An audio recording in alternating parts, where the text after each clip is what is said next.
Across the vast tapestry of human history, we have devised countless games. Some are for simple amusement, others test our physical prowess.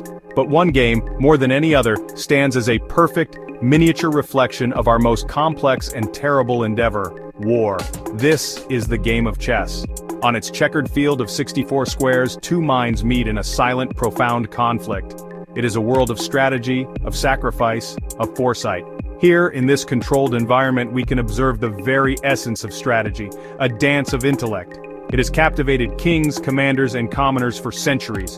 The board itself is a battlefield, a landscape of stark, alternating colors, black and white, where there is no room for chance.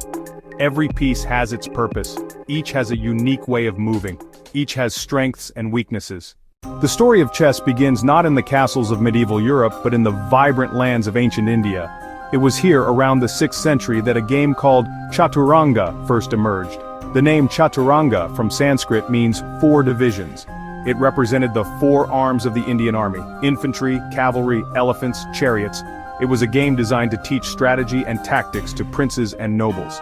From its birthplace in the Gupta Empire, the game began a remarkable journey. It traveled along the bustling Silk Road, carried by merchants, mystics, and scholars. It moved westward into Persia, where it was embraced with great enthusiasm. The Persians adapted the game, renaming it Shatrang. Here the rules began to evolve, and the call Shah Mat, meaning the king is helpless, entered the lexicon.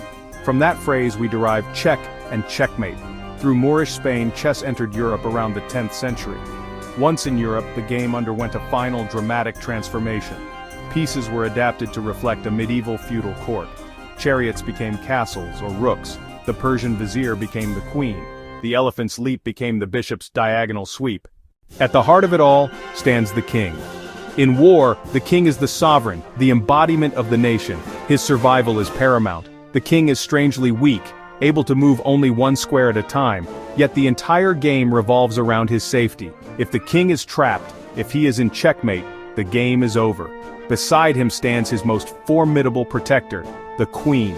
In early forms of the game, this piece was a male advisor, a vizier, with very limited movement, but in medieval Europe, it was transformed.